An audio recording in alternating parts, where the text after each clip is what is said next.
So we're now going to go through the Sustainable Supply Chain Award. And for the purposes of this webinar, I'm going to move away from the slides and just get up the application pack that you may or may not have in front of you, just so you can see how everything looks. So I'm just going to the introduction page that I mentioned before, which for this one is on page 4.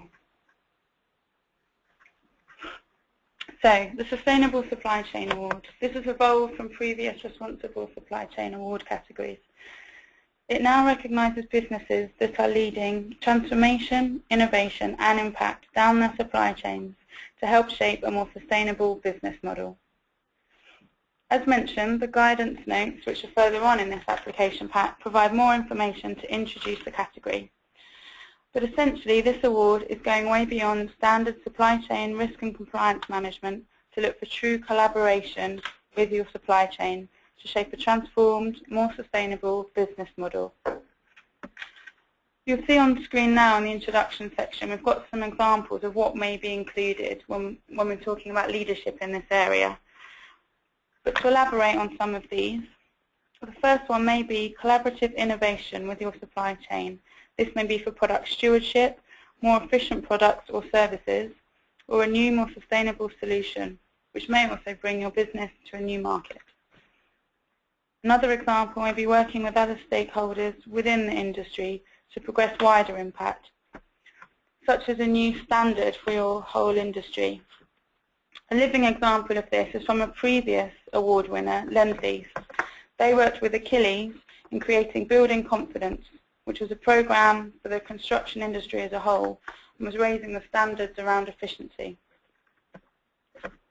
Another example may be integration of sustainability into mainstream supply chain strategy and core processes.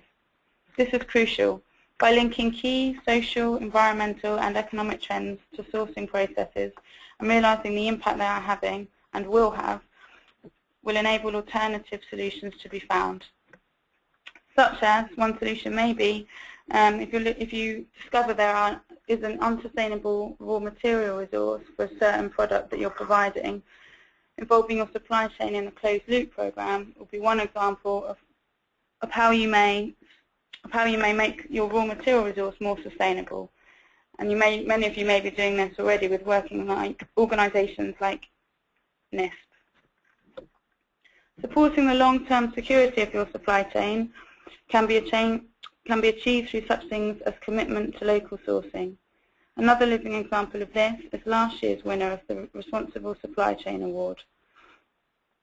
Lakes, which is a free-range egg company based in the Lake District, holds a long-standing commitment to local British farmers, supporting them with such issues as animal welfare and biodiversity, and supports the local community.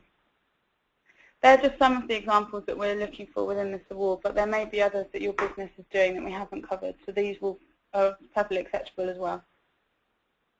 What I wanted to do now is to go through the specific scored criteria for this question. So I'm going to skip through to that in this sheet on the screen now.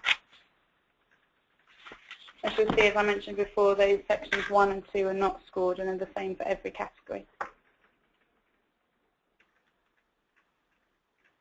Section 3, entitled What Are You Doing and Why? This section is worth 20% of the overall score, and this is then split into 2 sections which are worth 10% each. So firstly we ask, which supply chain issue or issues have you prioritised and why? So here we want to know what are the key issues. So think about environmental, social and economic trends that are going to be affecting your supply chain. Obviously focus on the ones that you've prioritised within this application. We also want to know why you've prioritised these. So what are your business drivers? Why have you initiated a program or a project to focus on these? The second part of the question asks for further detail of the overall aim of the initiative that the application covers, the target group or groups, and specific measurable objectives. Here, the assessors need you to explain the aim of your initiative. the one that's covered in the application. So why are you doing what you're doing? Who's involved, both internally and externally? So which of your supplier groups are involved, any other stakeholders that are involved, and who internally is involved as well? And what are its key objectives? Please do include measurable objectives or relevant KPIs here, because when assessors are looking at impact later on in the application, they'll be looking to measure those against objectives stated here. So please do include measurable objectives.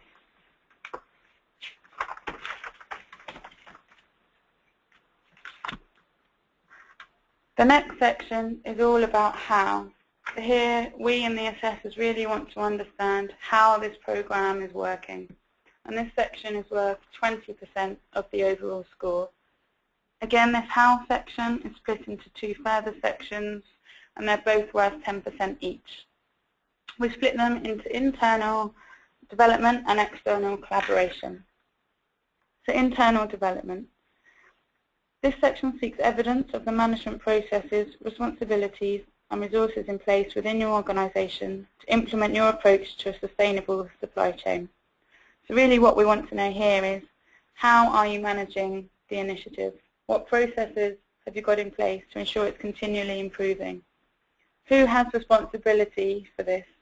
Again, whether that be for this section specifically internally, who has responsibility to ensure that it's a successful initiative? And what resources do you have in place to make this an ongoing one?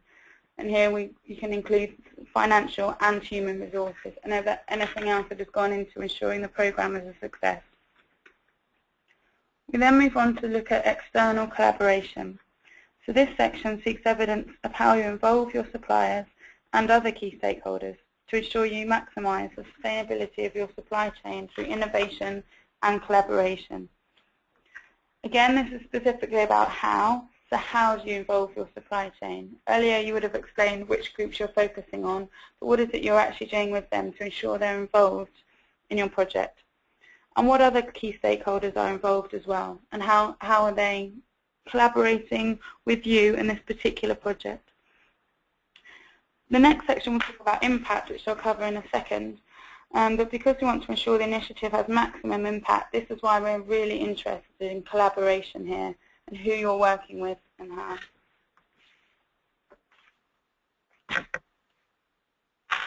Final section then is what have you achieved? You'll see this is the largest scored section, 60%. We ask for environmental, social and business benefits, and each is worth 20%. It's the largest scoring area because Business and the Communities Awards are all about impact and what projects have achieved.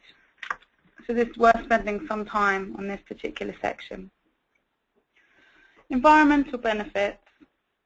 Here we want to know the overall benefits of your project as a whole. So those which may have been directly delivered from your business and those delivered potentially more indirectly through your suppliers or other stakeholders that you're working with. Specific examples of some of the benefits we might be looking for are listed in the guidance notes. Because assessors will be paying a lot of attention to this, we ask that you include both qualitative and quantitative data here. You can use some that back each other up, but they will be looking at specific figures to see how much impact your program has had. As well as environmental, we ask for specific social benefits.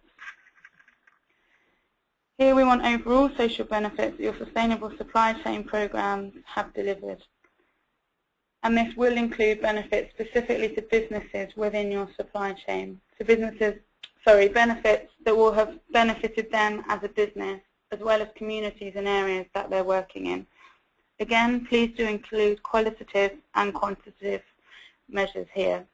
It may be that some of your overall societal benefits actually interlap between social and environmental. Again, that's fine. As mentioned before, you can refer back to previous boxes when completing this section. So if you feel things are overlapping, feel free to reference something that you've included before. Finally, we ask for business benefits. So how the program that you've described and how its sustainable supply chain activities have benefited your business specifically. The main reason for this is that the business case is really crucial for BITC to inspire other businesses to implement change. So we're really looking for tangible evidence here so that we can inspire other businesses to follow your lead in the programs that you're running with your supply chain. So again, please do include qualitative and quantitative evidence here and measurable impacts that our assessors can look to.